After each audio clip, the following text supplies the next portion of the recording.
Large chunk of colleges have already graduated and school is out. You've got summer session starting shortly. You've got other colleges across the country getting out, as well as grade school. And then we've got the summer slowdown on top of it.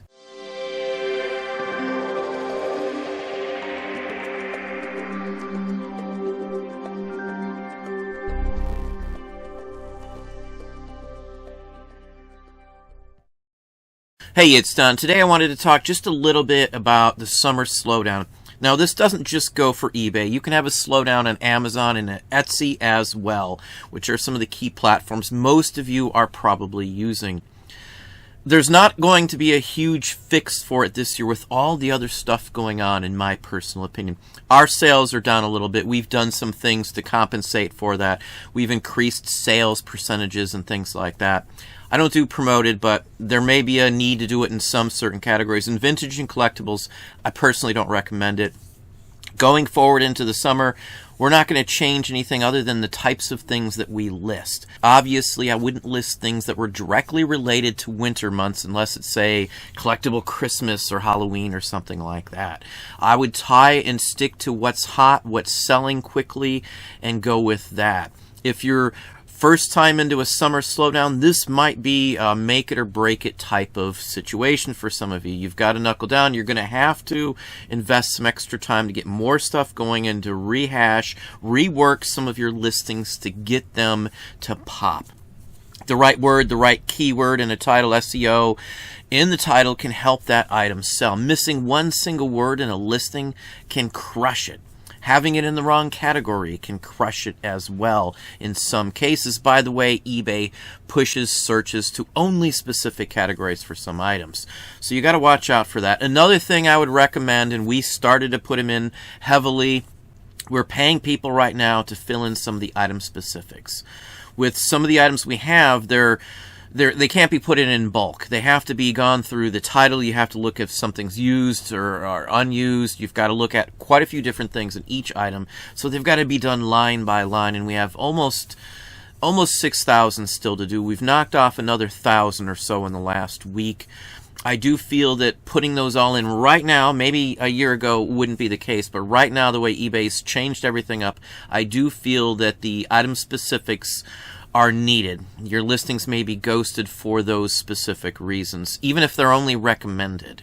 I'd just put them in and be done with it if I was you. That's my personal opinion. Now, there's a few other things going on that we'll need to look at as well. Now, eBay has changed how page views are shown, and I've had a lot of people all nervous and thinking something is wrong.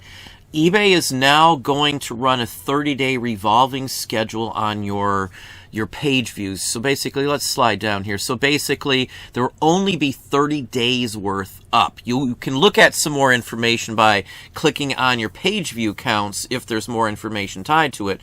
But as of now, if you're just looking at your page to try and figure out your views, it could have dropped down drastically. It's only based on, again, 30 days worth of information. Personally, I don't even look at my views at all. I haven't in years. I never pay attention to them. And even watchers, the only watchers that matter to me personally are the ones I can send offers to. Many times I watch something just to see maybe where it sells at, what's going on with the item. Is he really going to get that price for it? And I know a lot of other people do as well for some of the vintage and collectibles items. So who knows, maybe half the people watching your item are other sellers. And just because someone watches something doesn't mean they're going to buy it. I know people will say price-wise has a big factor in a lot of that kind of thing. It can and it cannot. There's no way to tell on a specific item how that pans out truthfully. But good, bad, or indifferent, again, I don't look at the view counts. A view means nothing if the person doesn't buy it. Watcher count's the only one that I really worry about, in all honesty, because that's the one that matters. It goes into detail. It explains it pretty much on this page as well, all the information. But if you just type in eBay view count and in the last 30 days on Google, you'll instantly see this probably up at the top somewhere and be able to click on this directly as well. I'll try and include a link into the description box for this page here as well. Nothing to panic on. they're trying to get rid of bots is what they're saying. So in the past, apparently, they're admitting that bots have been all over their system and they never worried about it until recently. So, you know, this can affect a lot of things like the promoted listings if you're paying for the new ones where you're doing per clicks and all that stuff. View counts need to match if they're real view counts, if that's a click and all that kind of stuff. So that's where this, I think, comes into play. It doesn't affect anything, in my opinion, either way you go. They're just letting you know how it's handled.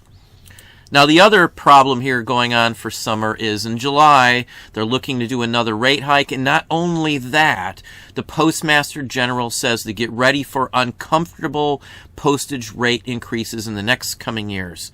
So as this says, and another article says right here, all the way through 2024, they've already planned about almost a 3% increase every 6 months for postal service fees. Every 6 months, they're going to do an increase.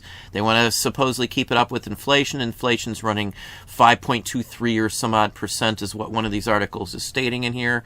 So they're going to do 5.3 is I think what we figured out a year.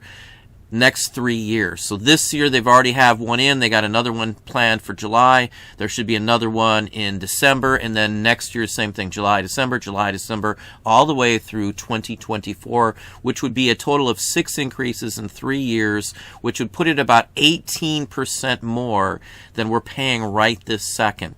At the rates they're going, it's just going to drive, in my opinion, people away from the post office because it will be cheaper to have an account with FedEx or even UPS, as much as I don't really care for them. But lately, the post office has not been doing very well. I've had 2 packages in almost 2 months that have been lost. They couldn't track them down or anything else like that. I've had to file some claims on a couple other ones, so I don't know what's going on, but their service has really gotten down. The only people around here that are good are my local postal carriers, and only 2 of them do an awesome job. But anyway, that's the state of affairs for this. It's not a reason to panic. We're still going to be able to sell the items. You just may want to seek alternate shipping methods. If you don't have a UPS or something locally to drop them off at, that may be some sort of issue. But these days, even if you can't drop them off in one of UPS's boxes, they have secondary places you can drop off boxes that aren't necessarily UPS. So you might want to look into that. I do believe FedEx does the same thing. Now, this is on Fortune. You can go look at these. It goes into some great detail. Again, they're looking to put an increase in all the way through 2024. So 2 a year, almost 3% a shot, 18% total for a 3-year time span. Again, that's a pretty big difference. If you were paying 100 before, you're going to pay 120 now. So this is another reason why I always recommend doing calculated shipping for all of your items. If you're doing free shipping, obviously you don't have to worry about it. But if you're not paying attention to the rate hikes and you don't raise your prices to compensate, in just a short period of time, it could be $4, $5, $6, $8, $10 more, depending on the size or weight of your package. But anyway, that's about it for today. Well, there we have it. Hopefully that gave you some ideas, some thoughts. If you enjoyed this video, please hit that like button down below. You can also hit the bell icon to be notified if I post new content or go live. Subscribe and tell all your friends.